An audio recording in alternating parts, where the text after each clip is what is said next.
तो रिश्ता क्या कहलाता है कि आज के एपिसोड में दिखेगा पूरा ड्रामा। चलिए जल्दी से जानते हैं कि आज क्या क्या होने वाला है। सबसे पहले रूही बिना बताए होटल से चेकआउट करके सीधा घर पहुंच जाएगी। फिर मनीषा कियारा पर शक दूर करने के लिए उसके घर आएगी, लेकिन कियारा बात को घुमा देगी।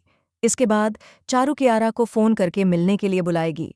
फिर दादी क्रिश की तारीफ कर रही होंगी, तभी रूही की एंट्री हो जाएगी। सब लोग पूछेंगे तुम दक्ष को साथ क्यों नहीं लाई। उसी वक्त अभीरा और अरमान दक्ष के साथ अंदर आएंगे। अभीरा रूही से पूछेगी कि क्या हुआ, लेकिन रूही को शर्मिंदगी महसूस होगी और वह जाकर अभीरा से लिपट जाएगी। ये सब देखकर अरमान को गुस्सा आएगा कि अभीरा रूही की गलती में भी उसका साथ दे रही है। फिर रूही रोहित की तस्वीर से कहेगी, आज मेरे ख्वाब में बस तुम ही आना। फिर एक ड्रीम सीक्वेंस शुरू होगा जहां अभीरा को एक बच्चा मिलेगा और रूही को अरमान।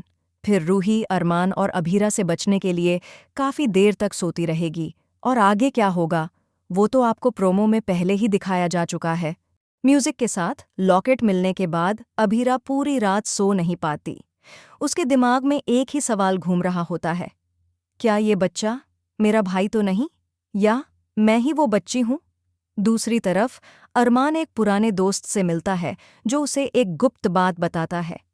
तुम्हारे परिवार के खिलाफ एक बड़ी साजिश रची जा रही है और इसका ताल्लुक कियारा से है। ये सुनकर अरमान को शक होता है और वह कियारा का पीछा करने लगता है। कियारा किसी रहस्यमय जगह पर जा रही होती है जहां वह एक अनजान शख्स से मिलती है जिसका चेहरा अब तक सबसे छिपा हुआ है। तभी चारू भी वहां पहुंच जाती है और दोनों के बीच जबरदस्त झगड़ा होता है। कियारा धमकी देती है, अगर तुमने कुछ बोला तो तुम्हारा अतीत सबके सामने ला दूंगी। अभीरा, रूही और अरमान तीनों अलग अलग रहस्यों के पीछे लगे होते हैं और तभी अचानक दादी बेहोश हो जाती हैं। डॉक्टर्स कहते हैं कि ये सदमे की वजह से हुआ है और किसी ने दादी की दवा में कुछ मिला दिया था। सभी की निगाहें घर के नौकरों पर जाती हैं, लेकिन दादी होश में आते ही बस एक ही बात कहती हैं, ये सब हमारे ही किसी अपने का किया धरा है। संगीत में नाटकीय मोड़। उधर रूही रोहित के खत में एक पुरानी चाबी पाती है और उस चाबी से हवेली के एक बंद कमरे को खोलती है जहां पुरानी तस्वीरें, दस्तावेज और एक लापता इंसान का जिक्र होता है जिसका नाम है आदि। कौन है आदि?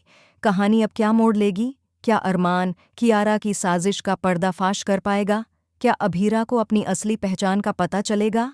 और दादी आखिर किस अपने की बात कर रही थीं? सस्पेंस भरा बैकग्राउंड म्यूजिक, ये तो आने वाले एपिसोड्स में ही पता चलेगा। तब तक जुड़े रहिए क्योंकि कहानी अब असली रंग दिखाने वाली है।